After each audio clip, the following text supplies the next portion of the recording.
Today, I want to show you how to take tracks that you've created in the Band in the Box digital audio workstation standalone plugin to drag those tracks into a GarageBand project. So to get started, on the screen you see I have on the left Band in the Box plugin opened. It's the standalone version. I've got a song keyed up. I generated some tracks. And on the right side of the screen, I have the GarageBand project window open, and we have yet to create a track. We're going to be dealing with software instruments in this project, so I'll go down here and I'll click Create. And the next thing we see is we've got our library screen on the left. We've got our track generated. That's a software track. It picked classic electric piano because that's what I had selected here in my library. I'm going to go ahead and close this. We don't need that right now, and we don't need our controls for effects either. We're going to close that. Okay, so to get started, I will point out just a couple things here. On the plugin side, we've got our tempo at 105, our key is D, our time signature is 4/4. I've matched those up over here already. This is a simple thing of just highlighting this and keying in your numbers. This choosing the key is as simple as clicking on it and selecting it. So I was C major, I switched it to D major. That's how you do that. Okay, so to get started dragging our tracks, I just go up here to the first one. It's called bass. You see that it's a WAV file. I'm just going to drag it over here, and there it is.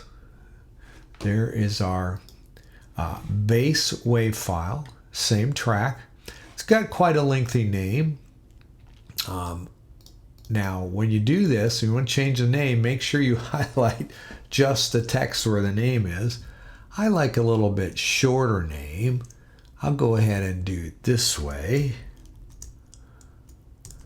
Okay, so I've got Ventura Highway bass. So that's my bass track.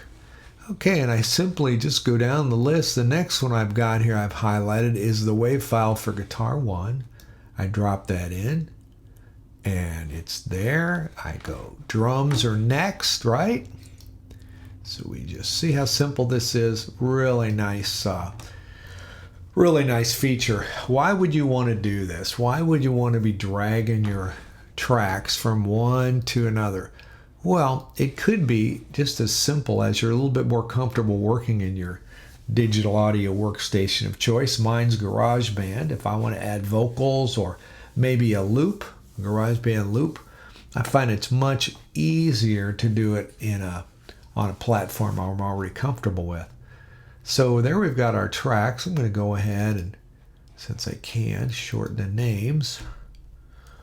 And this, what did we say this was? This was guitar. Okay. This was drums. Okay, and this was the second guitar. That T105, that refers to the style over here in Band in the Box. The original style has a 105 beats per minute. That might be confusing to you. I hope not. We've actually altered our beats per minute to 105. But I'm going to go ahead and shorten the name. Notice I just highlight the text. If you highlight the track, as I have done previously, you could end up deleting the whole track, and you don't want to do that. That's a mistake. Okay, now we've got all our tracks in here.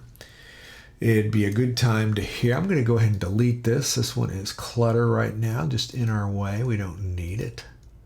Okay, let's listen to our track.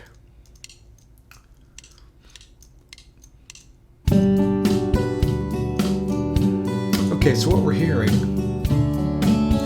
is the same sounds that we hear if we play this in the Band in the Box plugin. Because they're WAV files, we simply move them from one platform to another. And the reason you would want to do this is your familiarity in your digital audio workstation. Most of these things can be done in Band in the Box. It is a very powerful program,